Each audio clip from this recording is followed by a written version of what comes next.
Philippine President Ferdinand Marcos Jr. says that the country will cooperate with China in areas where interests align, but affirms that Manila will push back when its sovereign rights in the South China Sea are ignored.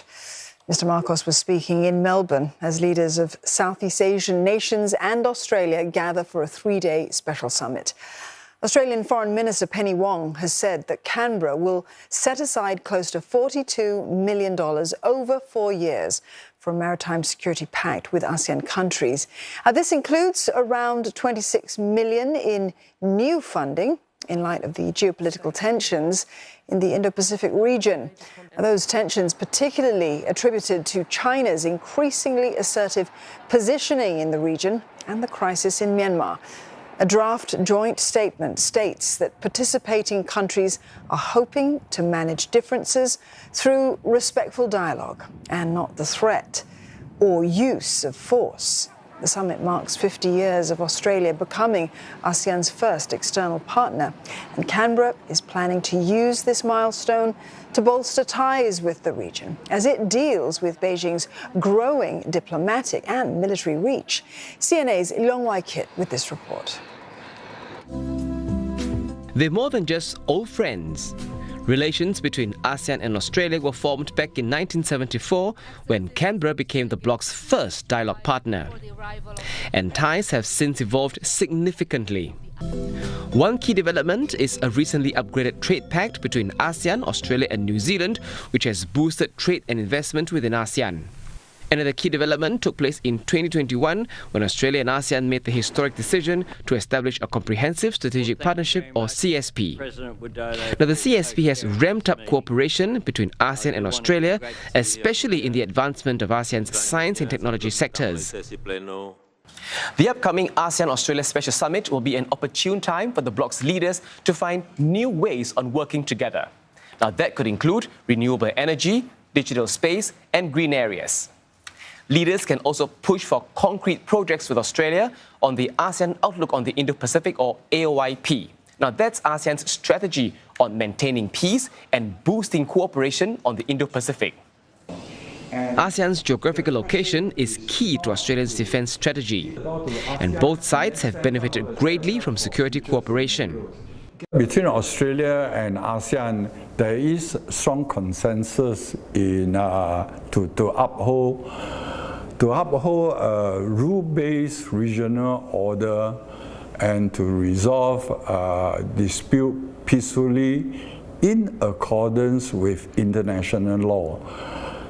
There is a consensus in the primacy to respect for the respect of the UN Charter, rejection of the notion that might is right, freedom of navigation in the open sea. But all this may be brought to the test. Tensions have been rising on the South China Sea since early this year, with increased activities involving China and the Philippines, both claimants of the disputed waters. The Philippines has vowed to beef up maritime drills with its allies like the US and Australia. But one defence expert says Australia's involvement is not likely to provoke China, as evident of its five-power defence arrangement with the UK, New Zealand, Malaysia and Singapore. When we look at the nature of Australia's engagement with the region, we seldom see, I would say, a harsh response from China. Okay, I'll give you an example. In the year 2023, in the South China Sea, we have the US-Philippines exercise in the same area, and the Chinese actually criticized that exercise as a threat to its security.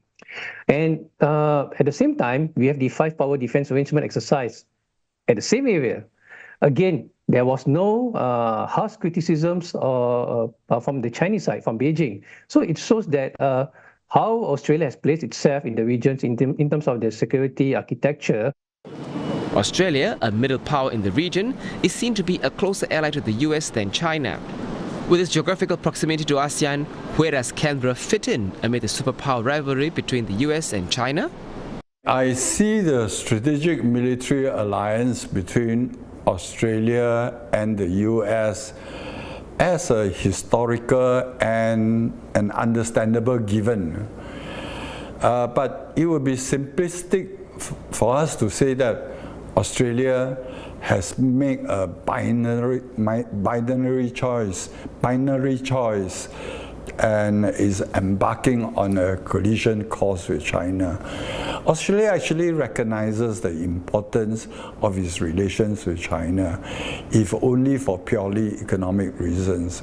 It is actually in Australia's own interest to see the Chinese and the Americans developing a modus vivendi that will reduce the risk of misunderstanding, miscalculation, and mishap.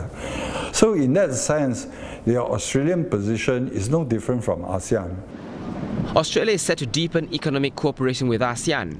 That follows Canberra's strategy unveiled at the ASEAN Summit in Jakarta last year. Among the areas of cooperation, green energy transition, healthcare, education, and skills. Leong Wai Kit, CNA.